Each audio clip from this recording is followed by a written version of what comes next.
I think definitely delivering a service to the passenger is probably what's changing the most. Airlines themselves have realized that having connectivity is part of the experience. It's like whether or not you want Coke, Pepsi, red wine, white wine, like it's part of the fundamentals to the brand. And with that means they need to rethink how they're acquiring connectivity services. Right. They need to become a lot more savvy about what they're buying, how they're buying it, what technology they're bringing on board their aircraft, whether or not this is a solution for today and maybe that's kind of it, or whether or not there's a roadmap and a path to growth for when we're all sitting back there with our iPads and streaming and all those other kinds of things. There's a lot of talk about multiple orbits. Yeah.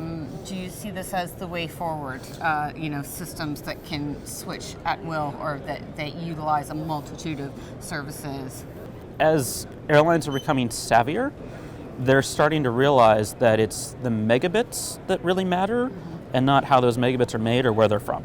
So by that, you can imagine as you look at kind of how a satellite network works or how an airline is serviced.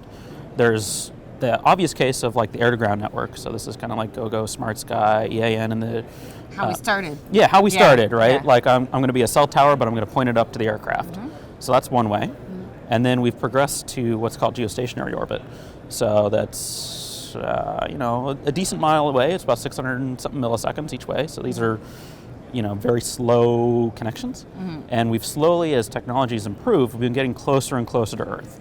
And that's what we're talking about these days, is getting closer to the world, closer to the aircraft, closer to the surface of the Earth that makes latency less. It increases the technical factor, so those networks are very complex, because you can imagine there are all these satellites that are moving around and going very quickly. But what that brings is lower latency applications. It enables kind of a more diversification in terms of how that network is built and created, and ultimately kind of changes that passenger experience. So why is latency so important to mobility? Yeah, so I mean, this is always the $1 million question. Yeah. And I think a lot of people wonder how much it matters.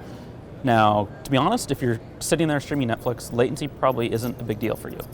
So this is what I've heard, that for video, latency is and even for browsing the web, Yeah. It's not really that big of a deal. You go, you make your website request, things happen, and then it loads, and then maybe you're scrolling down. It's loading as you're scrolling down the page. Right. Now, where it does matter is if you're doing like Office 365, like a cloud application. Like I'm going to go type in, and I had this experience going to a conference, and I think maybe a lot of business passengers do too, of, I had to give my presentation pretty close to when I landed. I wasn't necessarily done because I had other deadlines before I left. So I was like, I'm going to go work on the aircraft.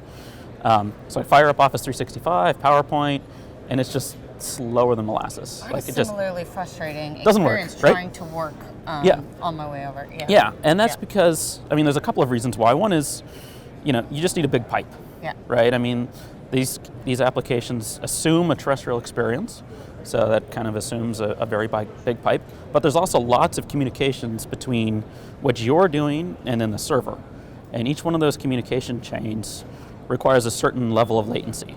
And if there's more latency in that link, then it makes it harder and harder and harder to do. So if you're doing those kinds of things, latency really, really matters to you. If you're doing real-time gaming, probably really matters to you because you're going to get really frustrated every time you die because somebody has a faster connection than you do. Yeah. But otherwise, if you're, like I said, streaming or browsing the web, you probably just care that it's fast more than you care about latency. But the world is changing so much in terms of businesses requiring Office applications and all of this stuff getting encrypted, which brings in different other complexities.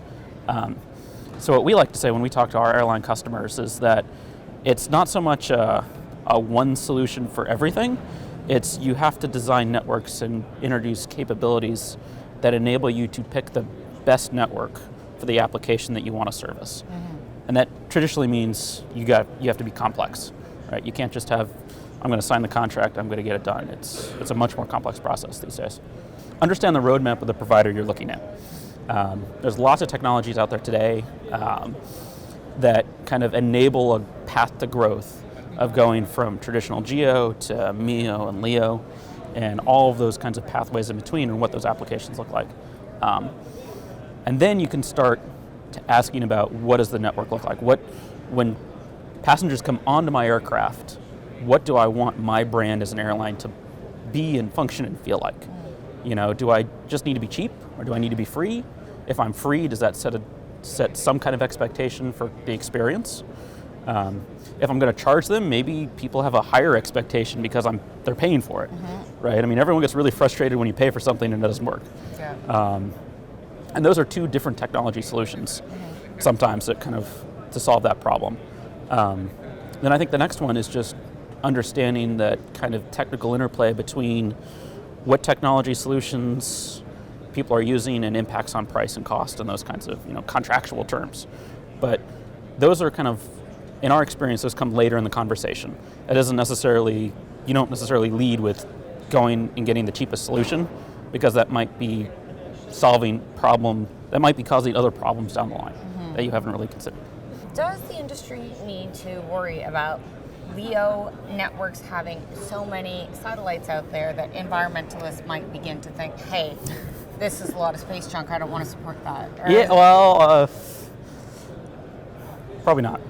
I mean, space is still really, really big. Yeah. We listen to kind of the OneWebs, the SpaceX, all those people that are talking about launching thousands of satellites. And, space is still really, really big. And for better or for worse, they're being very good stewards of space. And there's an entire industry devoted to what we call space situational awareness, of understanding what's up there, tracking it, being able to understand how it's coming down out of orbit. They're being a lot more responsible of when that spacecraft is done or when that mission for that vehicle is done, taking it out of orbit and all those other kinds of things. Okay. And then final question, just a bit of a fun one. If you could use connectivity to do anything you wanted on an aircraft, what would you be doing? Like, I get on the aircraft, and my wife can attest to this, I fall asleep. When I travel for pleasure, it's, does my daughter's iPad work, and are all of the apps that she's expecting to work, all of that experience, does that work? So it's very much can we reduce as many points of frictions of getting online as possible? And probably have some decent throughput, she's streaming video, she's playing video games, all those other kinds of things. So those are my priorities of making sure when that the technology works and nobody's complaining about it, because I don't really want to deal with it when I'm on vacation. Part of my job is forecasting bandwidth demand and looking out 10 years, and I look at her now, she's 8, of all the bandwidth that she consumes just on a daily basis, and I go, what does that network look like? What does that experience look like? And those are kinds of the questions that airlines need to be thinking about of, I'm going to be making an investment to connectivity and airborne infrastructure today. And I'm probably going to install it once, and maybe I'll do a refresh in the lifespan of that airframe. But this is going to be on the aircraft for the next 5 or 10 years at least.